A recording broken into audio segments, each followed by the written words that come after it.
Bem-vindo, tudo bem, Zaratini?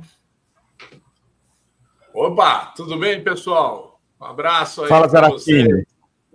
Nosso Santos está um pouquinho melhor do que da última vez que a gente se falou. Não está na zona de rebaixamento agora. Um pouquinho, né? Um pouquinho. Ai. Vai ter o Cruzeiro pela frente, então não vamos se animar muito, não, porque vida é dura. Zaratini, acabei de falar de uma coisa aqui que mobilizou o chat.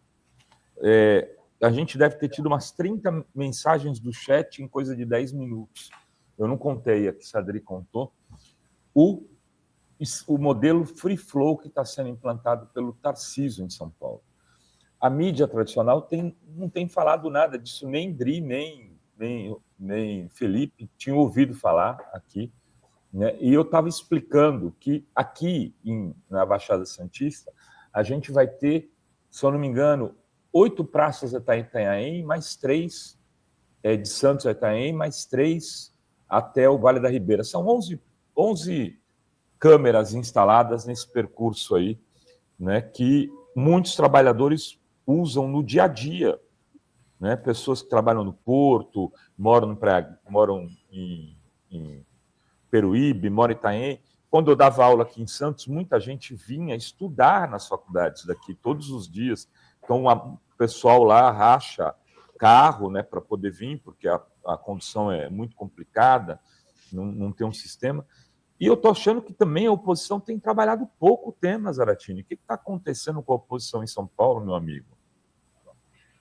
Não, é que você não está acompanhando, Renato. Você não está acompanhando, porque nós já denunciamos esse free flow, né? Eu, o Donato, já estamos denunciando isso, ó. Olha lá nas minhas publicações e nas do Donato, né? A gente tem batido muito nessa questão. Eu sei que algumas pessoas estão, mas fazer com que isso vire mídia, fazer vídeos virais, como o Nicolas fez, né?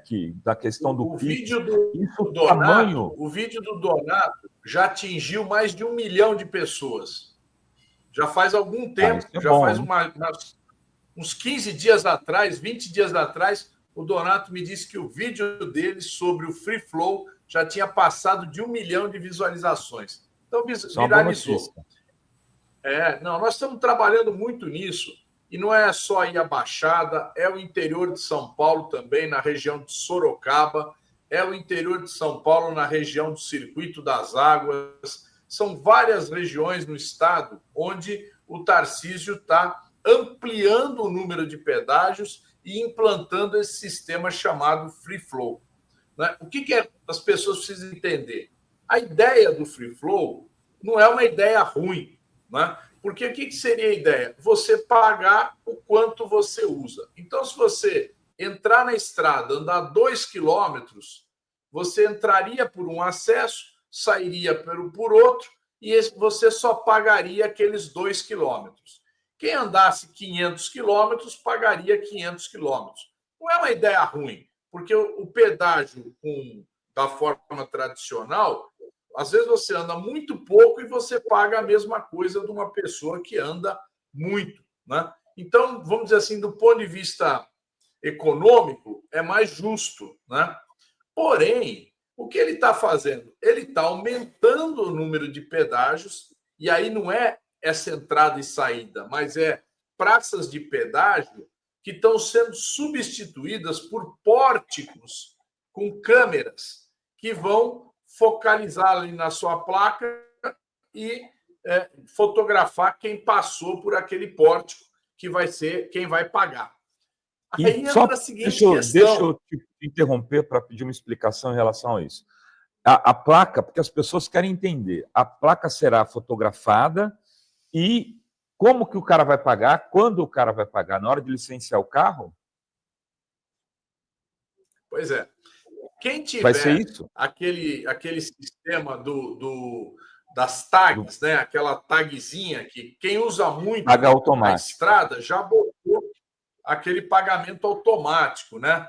O sem parar, que antigamente só existia o sem parar, agora existem várias empresas. Quem tem essa tagzinha vai receber, né, como recebe a cobrança normal.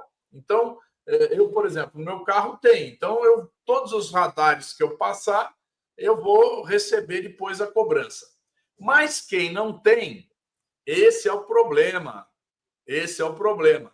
Quem não tem, que é a maioria das pessoas, porque usam a estrada eventualmente, essas pessoas elas vão ter que olhar no site do Detran, né, para ver se tem a cobrança. E aí, se ela achar lá a cobrança, ela vai lá, emite uma guia e paga. Só que muita gente não se lembra, não está atenta. O cara pega a estrada, vai embora, passa e esqueceu que passou naquela estrada ou nem viu esse tal pórtico. Resultado, essa pessoa não vai pagar no prazo de um mês, né? E não pagando, não só ela vai receber uma multa por não pagamento de pedágio, como ela vai receber 7 pontos na carteira. Você entendeu? Então, tem já milhares, eles já botaram um desses pedágios ali em Caraguatatuba. E as pessoas estão horrorizadas, porque estão recebendo essas multas, que nem lembra que passou num pedágio. Então, Renato, o que era para ser positivo está se tornando um pesadelo, porque o Tarcísio ele não tem pena do povo, entendeu? Ele não se preocupa com nada disso. O negócio dele é pedágio, é cobrar. Muito boa explicação. Trazer o Donato aqui para falar sobre isso semana que vem, Dri, porque aqui o chat está todo mundo falando disso. Tem gente que disse que foi cancelado no Circuito das Águas aqui, que a T teve uma mobilização forte. Quer dizer, aqui o Sérgio Bernardi disse que o Zaratini, inclusive, esteve na região do Circuito das Águas nas mobilizações contra o Free Flow. Aqui na região foi cancelado. Lá foi cancelado. Mais ou menos, viu? Eles anunciaram, o Tarcísio anunciou lá em Sorocaba que ia cancelar. Passou 2, 3 meses e voltou, tá lá. Então, qual é o problema deles do cancelamento? Eles têm contrato com as concessionárias e as concessionárias têm que arrecadar. Se elas não arrecadarem, né, se ele cancelar o pedágio e elas não puderem arrecadar, o governo do estado tem que pagar. Entendeu? Então, esse cancelamento que ele fala é quando... O Tarcísio é assim, quando o povo aperta ele dá uma recuada, né? Mas depois vem para cima. Agora, na Sabesp, nós estamos com uma questão importantíssima aí. A Sabesp privatizada, né? Ela cortou o subsídio, a tarifa social de 400 mil famílias que tiveram a conta aumentada 3 vezes, 4 vezes mais. Agora, como teve uma grita em janeiro, quando eles aplicaram essa exclusão, teve uma grita, principalmente nas favelas aqui de São Paulo, porque nas favelas é onde havia essa tarifa social. Resultado, eles recuaram. Agora, sabe o que eles vão fazer? Eles vão usar aquele pagamento que a empresa que comprou a Sabesp fez para o governo. Você lembra que foi pago? Foi pago, não, está sendo pago mês a mês o chamado ônus da concessão. Eles estão usando esse dinheiro, que era dinheiro para o governo do estado fazer outras coisas, estão usando para fazer esse subsídio para as famílias de baixa renda que moram em favela. Então, é um verdadeiro absurdo. Então, para resolver o problema, ao invés da Sabesp garantir a tarifa social, que é o que está no contrato, ela tinha que manter isso, o governo do estado está bancando. E o governo do estado banca com o quê? Com dinheiro público, com dinheiro de todos nós, né? Então, é um absurdo o que o Tarcísio faz, sempre privilegiando as empresas privadas. Posso fazer mais uma pergunta que tem a ver com o nosso tema de hoje aqui, Felipe Dri, que é a questão do Senado e do governo de Estado, Felipe. Felipe trouxe esse debate aqui. Eu queria saber como é que está em São Paulo, Zaratini, porque a gente comentou aqui, falou dos nomes e tal, que o Lula tem dito que precisa ter uma base no Senado importante, tem a disputa contra o Tarcísio, que é um governador, a despeito de tudo isso, bem avaliado, né? Então, uma avaliação positiva, razoável. O que você tem defendido internamente no PT? Eu não vou nem te perguntar o que o PT vai fazer, mas o que você tem defendido? Olha, o PT vai começar a tratar desse assunto agora, né? Nós tivemos a eleição do PT, foi encerrada aí há poucas semanas, né? Agora, com a nova direção do partido eleita, a gente vai começar a tratar desse assunto, né? Logicamente, tratar desse assunto não é internamente no PT, nós temos que discutir com outras forças políticas, né? Especialmente o PSB, o PSOL, né, o PDT, são partidos que tradicionalmente caminham com a gente aqui em São Paulo e no Brasil. Então, essa conversa vai ser iniciada agora. Nós queremos formar uma frente aqui o mais ampla possível. Vamos buscar, inclusive, partidos que não estão nesse campo da esquerda, né, buscar para que a gente forme uma frente forte para disputar o governo. O Tarcísio é um governo que tem uma boa avaliação, até porque essa mídia paulista aqui, ela blinda o governo do Estado. Ela não fala essas questões que nós estamos falando aqui, Sabesp, pedágio, isso não tem repercussão nenhuma na mídia tradicional, né? As pessoas... Aí o companheiro aí que se manifestou, falou lá aí do interior, teve grandes manifestações no Circuito das Águas. Aqui na Raposo Tavares, domingo agora, teve uma grande manifestação em Cotia. Ninguém deu nada, ninguém bota nada, né? A questão da segurança pública, né? O governo do Tarcísio largou a PM aí do jeito que fazer o que quer, está matando gente adoidado, né? E isso não tem espaço na mídia. Então, por conta disso, ele fica bem. Mas a hora que a gente começar a ter um candidato e botar o candidato para funcionar, para trabalhar, para emitir as nossas opiniões, a coisa começa a ter um senso crítico mais aguçado.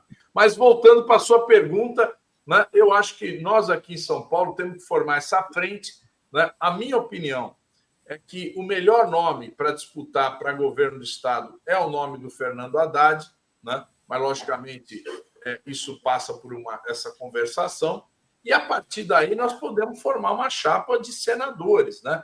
O Geraldo Alckmin é um bom nome tanto para o governo do Estado como para o Senado. O Márcio França é um bom nome tanto para o governo do Estado como para o Senado, né? E a gente vai ter que compor, são uns 3 nomes assim, iniciais para a gente fazer essa composição. Agora, o Alckmin deve continuar como vice, né, Zaratini? O Geraldo Alckmin, pelo que eu estou sentindo, ele quer continuar como vice-presidente. E tem todas as condições para continuar. Tem feito um ótimo trabalho no Ministério da Indústria e Comércio. Agora, nessa crise com os Estados Unidos, ele tem tomado posições muito boas, importantes. Então, eu acho que ele tem condições também de continuar a ser vice-presidente da República, mas é um nome que foi 4 vezes governador de São Paulo, então nós também não podemos desmerecer, né? Zaratini, eu sou o chato que toda vez que venho aqui falo sobre essa eleição do Senado, porque há 2 anos eu venho chamando a atenção da importância, tão ou mais importante que a própria reeleição do Lula. Imagina se o Senado tivesse 2/3 de bolsonaristas, o que estaria acontecendo agora, nesse momento.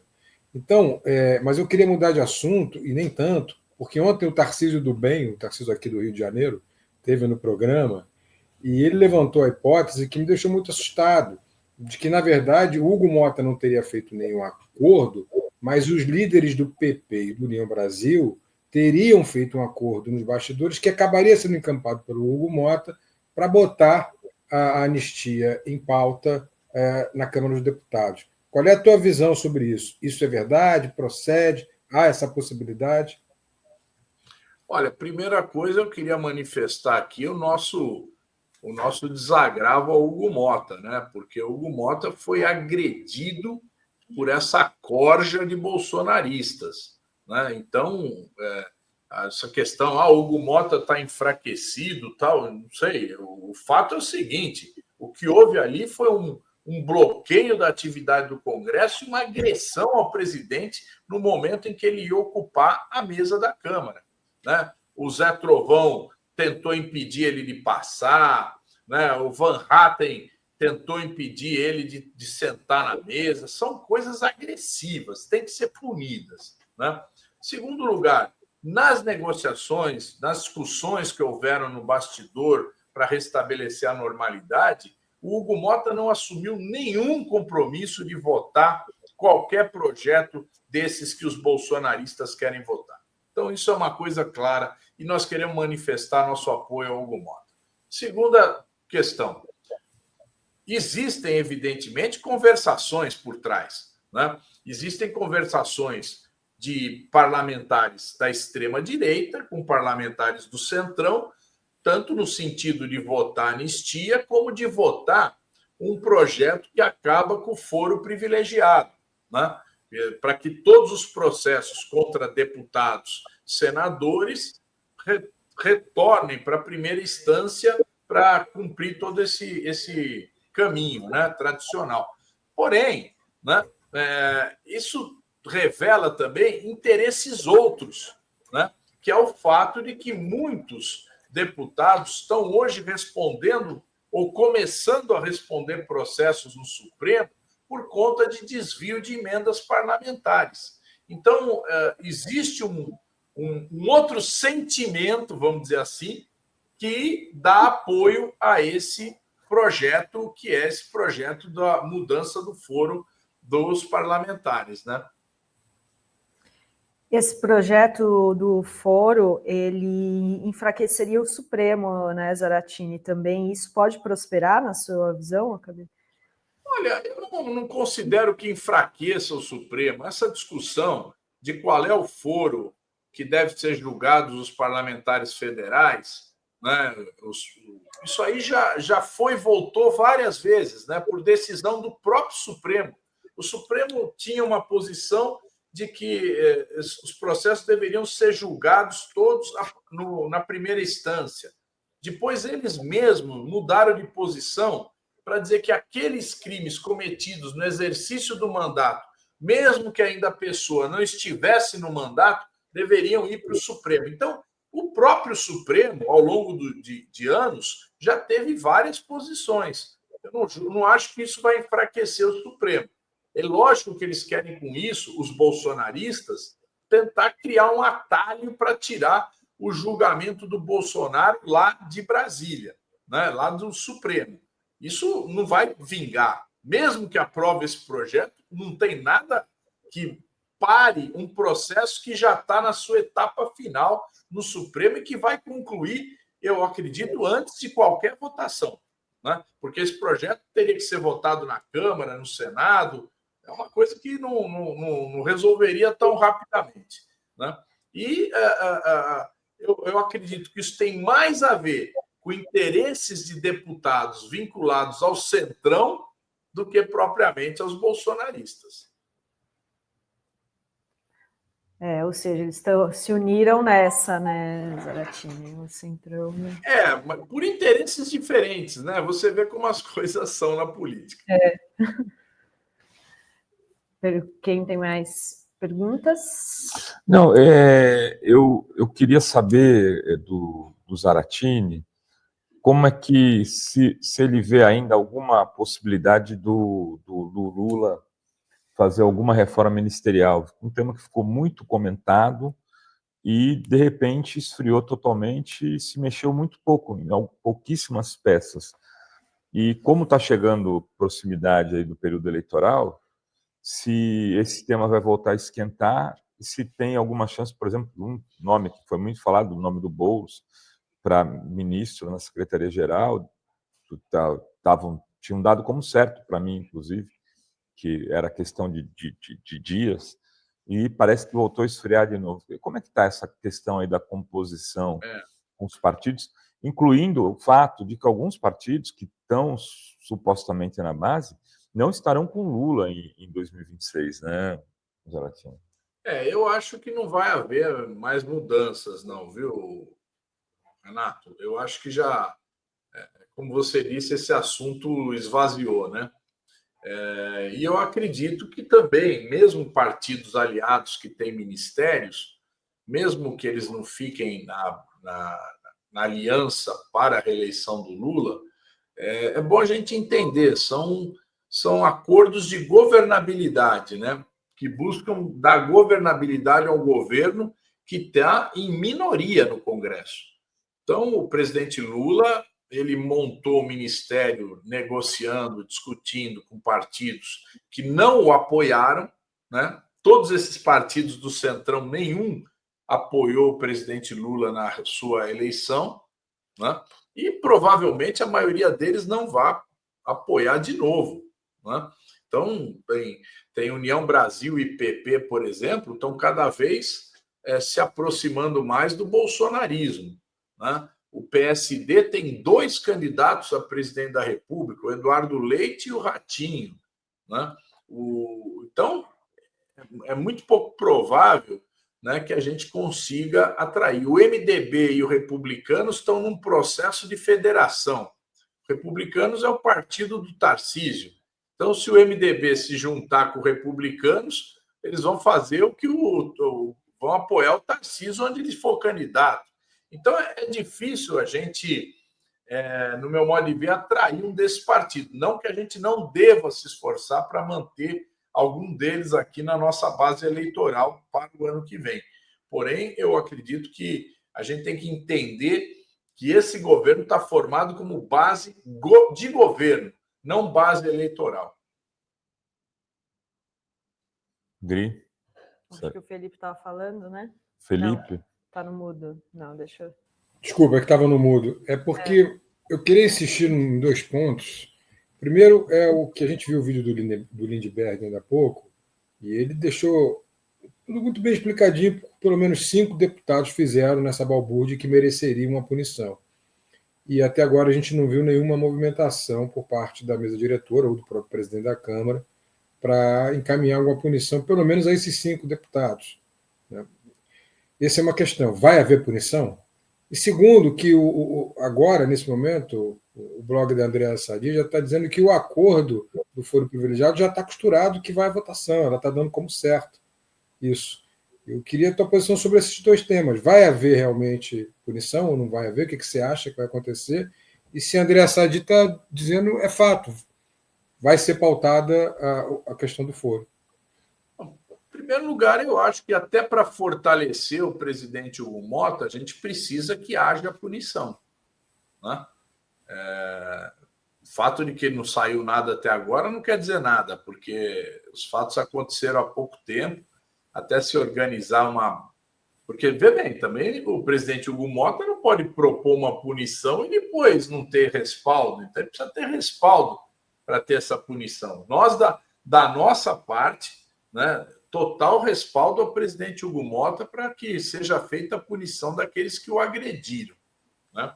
Segunda coisa, essa articulação da votação tem muito blá, blá, blá, mas, vê bem, a anistia, votar o projeto da anistia é uma coisa, aprovar o projeto é outra coisa.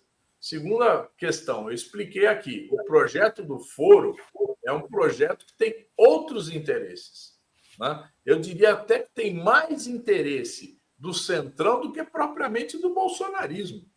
Então, vamos, a gente tem que entender um pouco essa movimentação, não é uma...